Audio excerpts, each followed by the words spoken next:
Bismillahirrahmanirrahim. Assalamualaikum warahmatullahi wabarakatuh. Innal hamdalillah nahmaduhu wa nasta'inuhu wa nastaghfiruh wa na'udzu billahi min shururi anfusina wa min sayyiati a'malina may yahdihillah fala mudhillalah wa may yudlil fala hadiyalah. Asyhadu an la ilaha illallah wahdahu la syarikalah wa asyhadu anna Muhammadan abduhu wa rasuluh. Ya ayyuhalladzina amanu taqullaha haqqa tuqatih wa la tamutunna illa wa antum muslimun. Ya ayyuhalladzina amanu taqullaha wa qulu qawlan sadida yuslih lakum a'malakum wa yaghfir lakum dhunubakum wa may yuti'illaha wa rasulahu faqad faza fawzan 'azima. Amma ba'd, fa inna asdaqal hadits kitabullah wa khairal hadyi hadyu Muhammadin sallallahu alaihi wasallam wa syarrul umuri muhdatsatuha fa inna kulla muhdatsatin bid'ah wa kulla bid'atin dhalalah wa kulla dhalalatin finnar. Ma'asyiral muslimin wal muslimat, ikhwati wa akhwati fillah, hadirin rahimani wa rahimakumullah. Pada kesempatan yang mulia ini, marilah kita bersyukur kepada Allah Azza wa Jal, memuji Allah Azza wa Jal atas keagungannya, kemuliaannya, kesempurnaan nama-nama dan sifatnya. Marilah kita memuji Allah, menyanjungnya atas ihsan,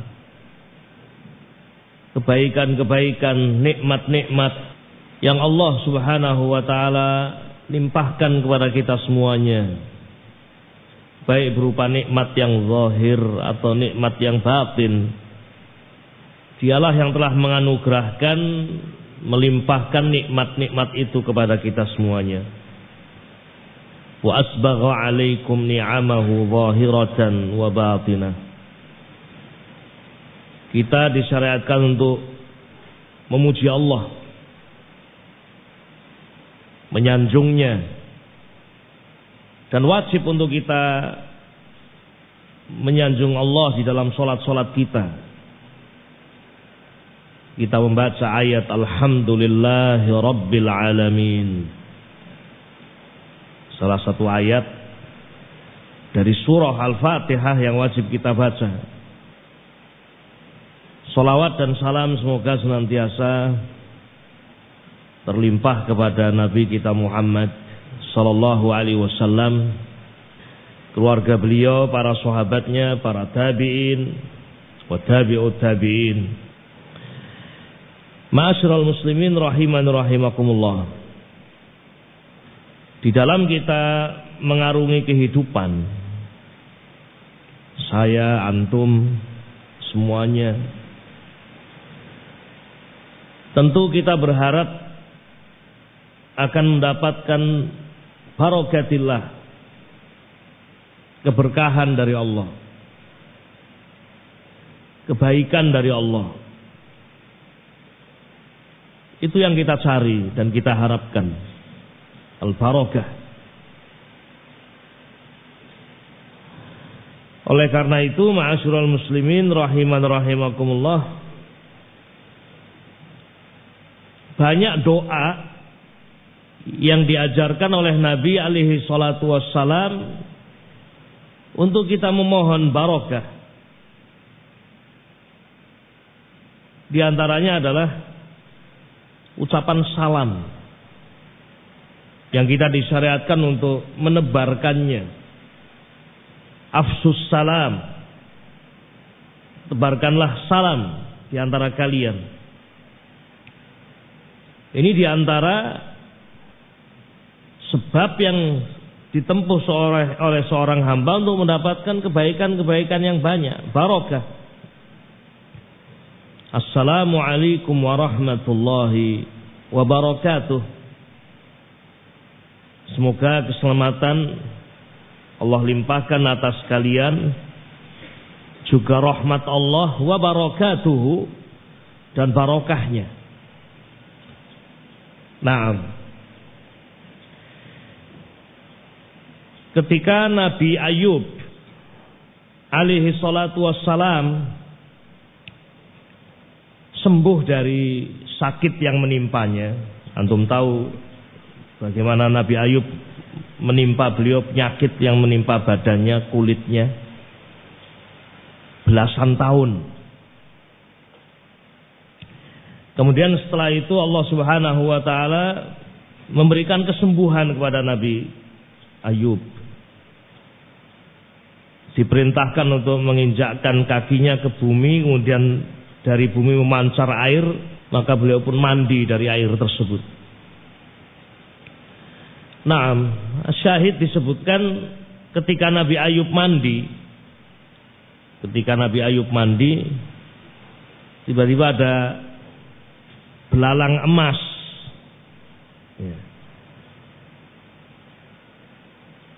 mendekat atau jatuh kepada Nabi Ayub, kemudian ditangkap oleh beliau.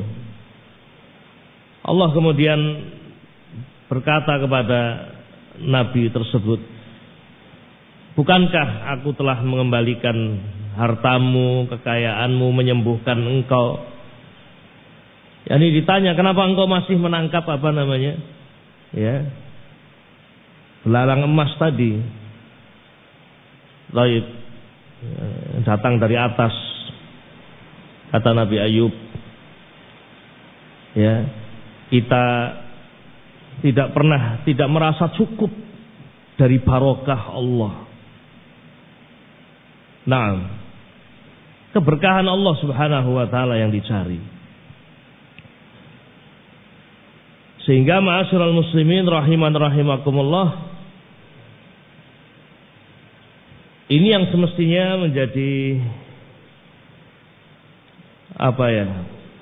perkara yang senantiasa kita renungkan. Yang kita cari adalah kebaikan dari Allah. Apalah artinya harta yang banyak yang dimiliki oleh seseorang kalau kemudian harta itu tidak dibarokahi? Apalah artinya umur yang panjang kalau umur itu tidak diberkahi oleh Allah Subhanahu wa taala? Apalah artinya qabilah, kerabat banyak dia miliki, anak cucu dia miliki, kemudian tidak dibarokahi oleh Allah? Apalah artinya dia punya banyak pengetahuan, bukan orang bodoh, dia orang cerdas dan dia belajar, punya ilmu, namun ternyata tidak dibarokahi. Oleh karena itu, ma'asyiral muslimin rahimakumullah, kita berharap dan senantiasa memohon kepada Allah Azza wa Jalla agar kita mendapatkan barokatillah. Kita sebagai para penuntut ilmu berharap memohon kepada Allah agar ilmu kita dibarokahi, hidup kita dibarokahi. Di dalam doa kunut witir, Nabi alaihi salatu wassalam berdoa kepada Allah, Allahumma hdini fi man hadait, wa afini fi man afait, wa tawallani fi man tawallait, wa barik li fi ma a'tait. al-hadis. Di situ Nabi alaihi salatu wassalam memohon kepada Allah barokah. Nabi memohon barokah.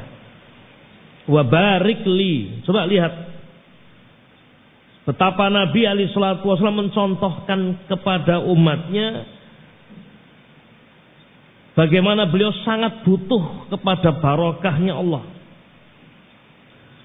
Allah telah memberi banyak kepada Nabi, memberi umur, memberi harta, memberi keluarga dan seterusnya, memberi ilmu. Apa yang beliau minta kepada Allah? Wa barik li fima a'tait, ya Allah, berkahilah untukku semua apa yang Engkau telah berikan kepadaku. Jadi beliau memohon kepada Allah, semua yang Allah berikan kepada beliau berupa nikmat diberkahi. Umurnya, keluarganya, ilmunya. Maka jadilah beliau Nabi Muhammad sallallahu alaihi wasallam orang yang paling diberkahi oleh Allah Subhanahu wa taala. Fahuwa khaliluhu wa kalimuhu. Beliau adalah kekasih Allah wa kalimuhu, dan orang yang diajak bicara oleh Allah Subhanahu wa taala. Ini muqaddimah yang ingin kita sampaikan tentang betapa butuhnya kita kepada barokah Allah. Wal barakatu al khairul katsir ma'a subutih. Dan barokah itu adalah kebaikan yang banyak, yang terus menerus dan tidak terhenti. Itu makna barokah.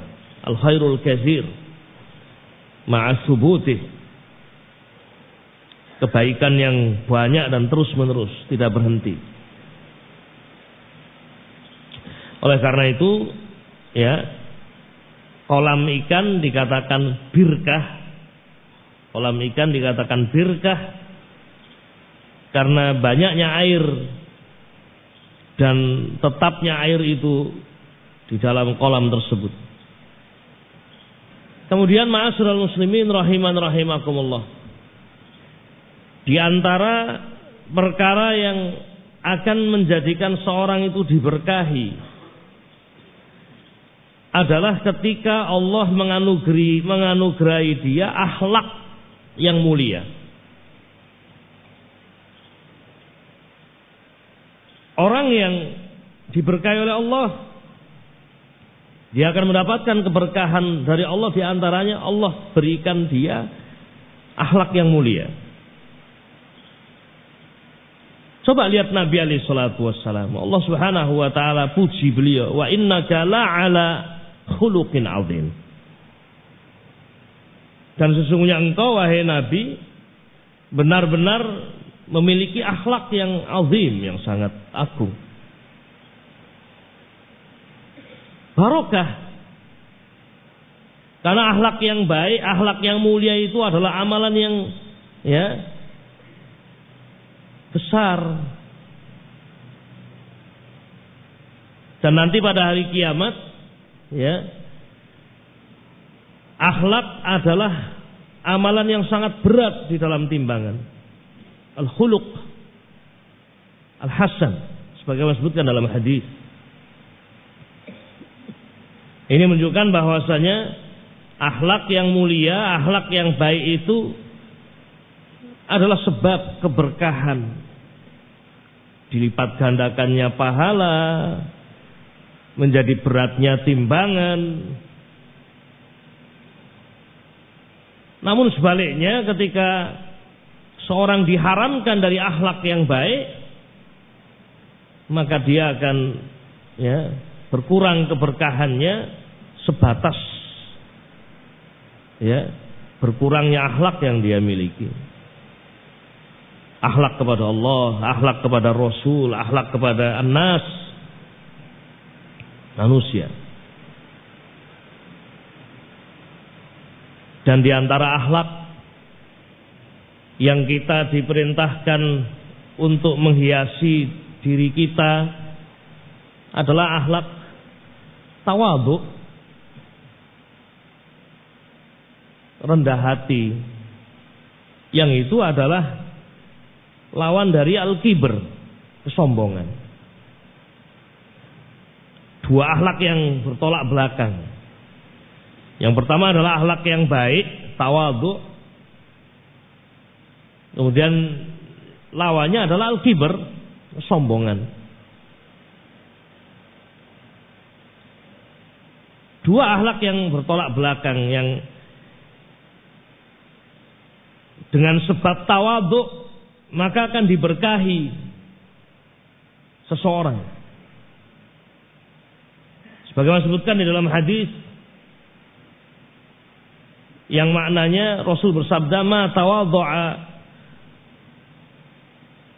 lillahi illa rafa'ah." Atau kama qala Rasul alaihi salatu wasallam, tidaklah seseorang merendahkan dirinya kecuali rafa'ahu Allah. Seorang merendahkan dirinya karena Allah. Tawadhu'a lillah illa rafa'ahu, kecuali Allah akan angkat.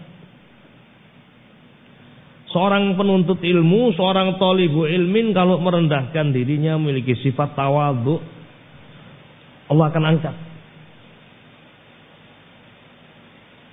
Sesuai kadar tawadhu'nya maka akan setinggi itu pula Allah Subhanahu wa taala akan mengangkat dia. Maka orang yang paling tawadhu itu adalah para nabi dan rasul. Mereka orang yang sangat tawadhu kepada Allah Subhanahu wa taala. Tidak ada kesombongan pada mereka. Dalam hati mereka tidak ada. Nabi kita Muhammad sallallahu alaihi wasallam khuyyira, diberi pilihan baina an yakuna malikan rasulan au abdan rasula. Nabi Muhammad sallallahu alaihi wasallam diberi pilihan untuk memilih salah satu dari dua, menjadi raja dan rasul dan nabi, atau menjadi abdan rasulan, hamba dan rasul. Nah, diberi pilihan ini menjadi raja, diberi oleh Allah emas, perak, seterusnya kerajaan, menjadi seorang raja dan tidak dihisab. Diberi dan dibukakan semua perbendaharaan kekayaan, zahab wal fiddah, dijadikan malik dan rasul, atau menjadi abdan rasulan, menjadi seorang hamba dan rasul.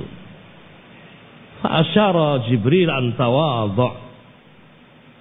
Kemudian Jibril mengisyaratkan kepada Nabi alaihi salatu wasallam untuk tawadhu. Dan itulah sifat Nabi alaihi salatu wasallam. Fakhtara abdan rasula. Maka beliau pun memilih menjadi hamba dan apa? Rasul. Sifat tawadhu ini adalah sebab seorang mendapatkan barokah, keberkahan. Seorang thalibu ilmin akan mendapatkan keberkahan. Dan betapa butuhnya kita sebagai para penuntut ilmu mendapatkan keberkahan atas ilmu yang Allah berikan kepada kita.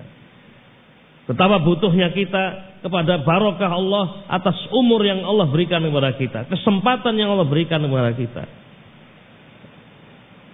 Setiap hari kita duduk membaca Al-Quran, membaca hadis, belajar ilmu. Kita berharap apa yang kita pelajari ini diberkahi. Nah, ini sifat tawadhu. Kemudian lawannya adalah mana? Al-kibr, kesombongan. Baik. Dan kesombongan itu adalah sebab berkurangnya dan hilangnya barokah atas ilmu, atas umur, atas harta. Bahkan ya, hancurnya iblis yang sebelumnya adalah ya taib makhluk Allah Subhanahu wa taala yang bukan makhluk yang rendah seperti itu, dihinakan, direndahkan karena sifat kibr. Diperintah oleh Allah Subhanahu wa taala untuk sujud kepada Adam, Perintah Allah kan al-haq. Iya kan? Perintah Allah itu al-haq. Allah Subhanahu wa taala tidaklah memerintahkan kecuali hak. Tidaklah Allah Subhanahu wa taala berfirman kecuali hak. Allah ciptakan Adam alaihi salatu wassalam, kemudian Allah Subhanahu wa taala perintahkan iblis untuk sujud kepada Adam dan malaikat, semuanya diperintahkan untuk sujud kepada Adam alaihi salatu wassalam. Wa idh qala rabbuka lil malaikati isjudu li adama fasajadu illa iblis. Dan ingatlah ketika Rabbmu berfirman, memerintahkan kepada malaikat-malaikat Allah Subhanahu wa taala untuk kalian sujud kepada Adam. Semuanya sujud, memberikan penghormatan kepada Adam. Sujud penghormatan yang Allah perintahkan. Semuanya sujud. Illa iblis, kecuali iblis. Aba wastakbar. Ini yang menjadikan dia tidak mau sujud.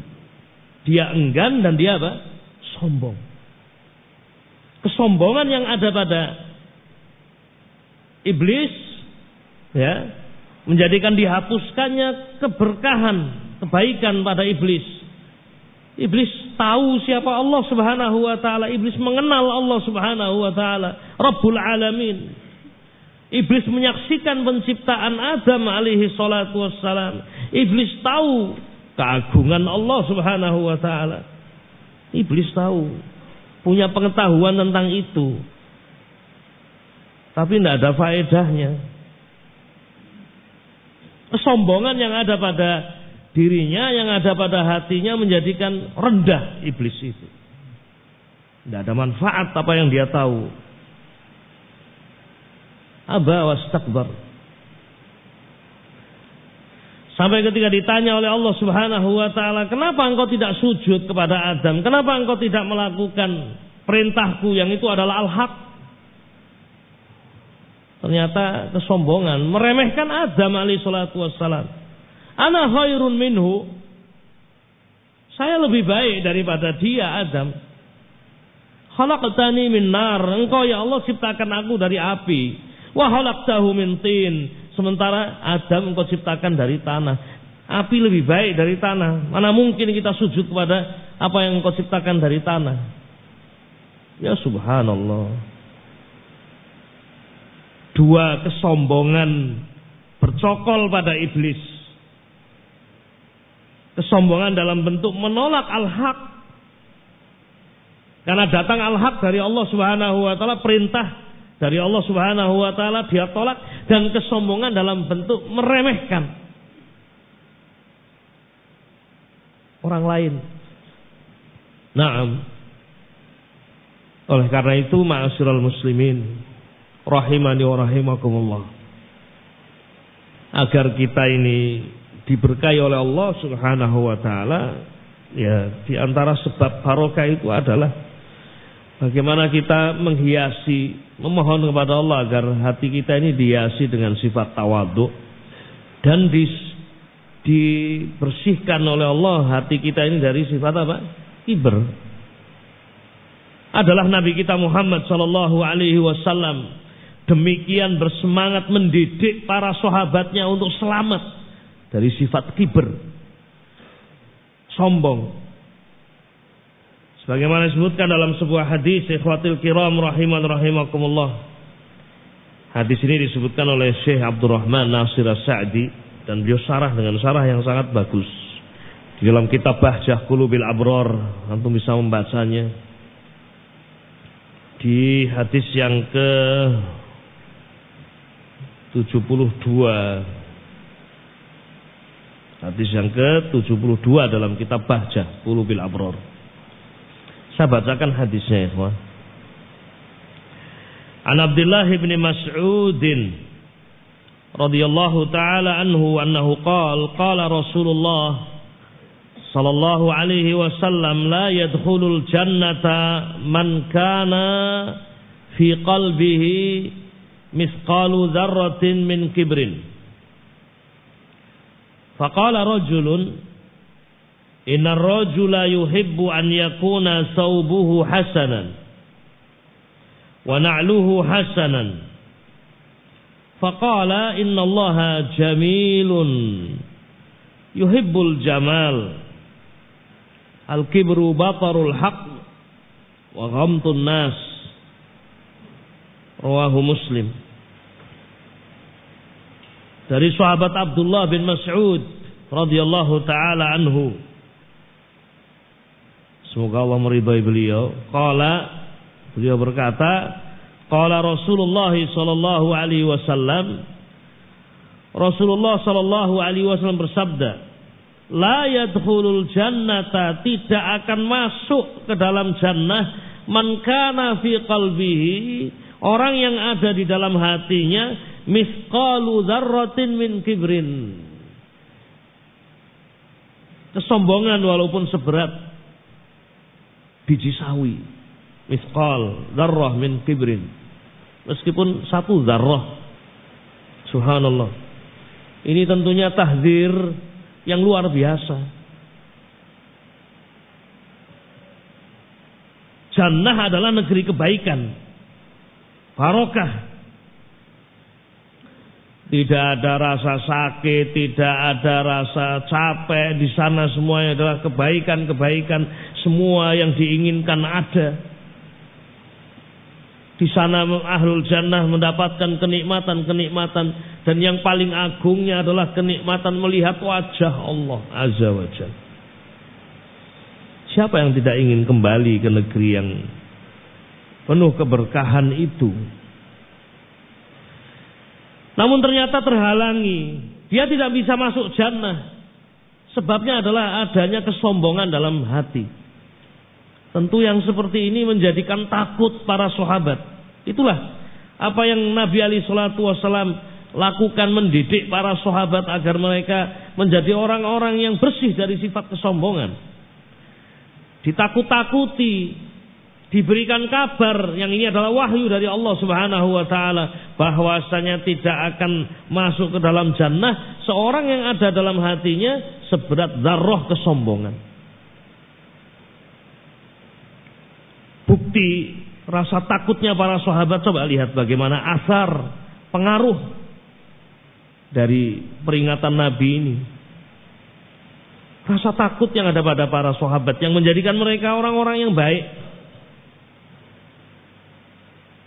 Seorang sahabat bertanya, qala rajulun, seorang bertanya kepada Nabi, ini yang menunjukkan bagaimana perhatian para sahabat dan khawatirnya para sahabat dari sifat kesombongan. Sampai seorang sahabat ada yang bertanya kepada Rasul ketika itu, ya Rasulullah, innar rajula yuhibbu an yakuna thawbuhu hasanan. Ya Rasulullah, bagaimana dengan seorang yang dia suka pakai baju yang bagus? Yani apakah ini kesombongan? Khawatir pakai pakaian yang bagus. Apakah tawadhu itu maknanya adalah pakai baju yang compang-camping? Apakah tawadhu dan tidak sombong itu maknanya meninggalkan memakai pakaian yang baik?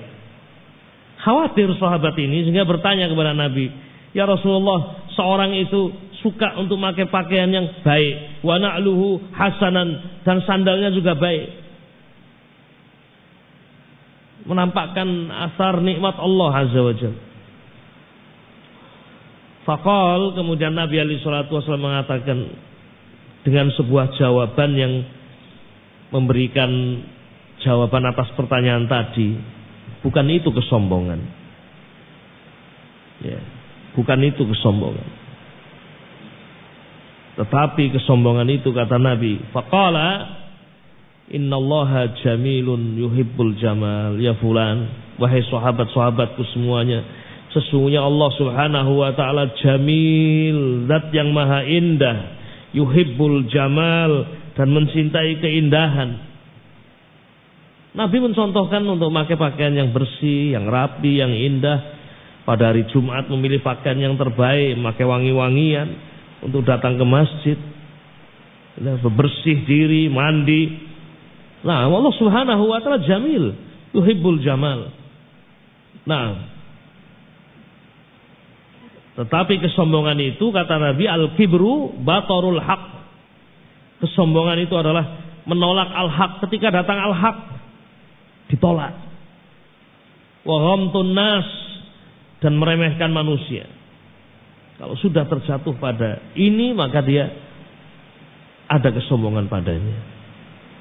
Menolak al-haq dan meremehkan manusia. Antum bisa membaca syarah penjelasan Syekh Abdurrahman As-Sa'di rahimahullah. Baik, ikhwatul kiram rahiman rahimakumullah. Nasihat dari Nabi ini marilah kita camkan baik-baik.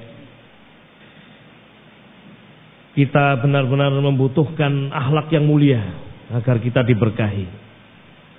Tidak cukup kita hanya belajar membaca al-haq, yang sedang kita bacakan al-haq, Al-Quran was sunnah, al-haq yang sedang kita pelajari.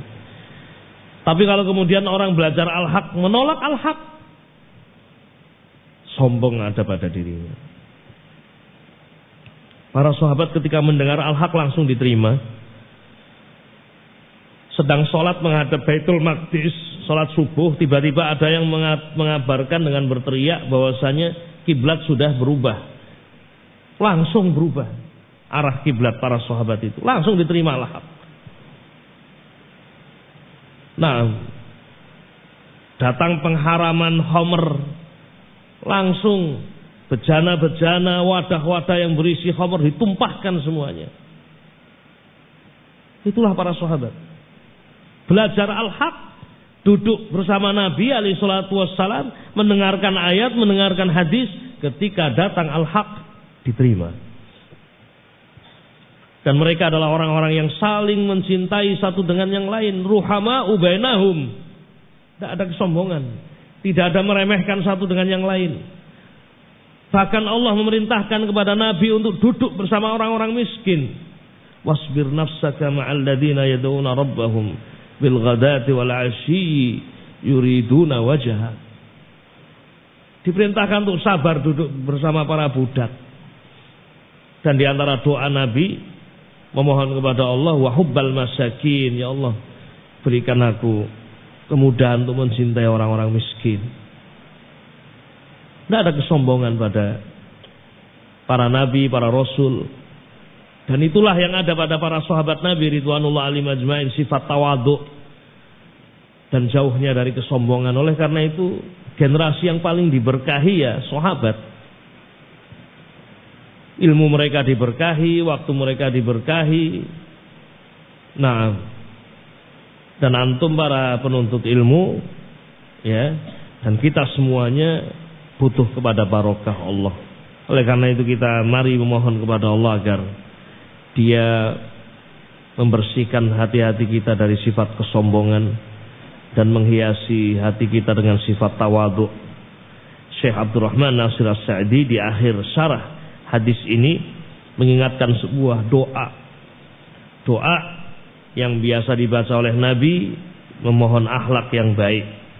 Allahumma hdini li ahsanil a'mali wal akhlaq, la yahdi li ahsaniha illa anta, wasrif anni sayyi'al a'mali wal akhlaq, la yasrifu anni sayyi'aha illa anta.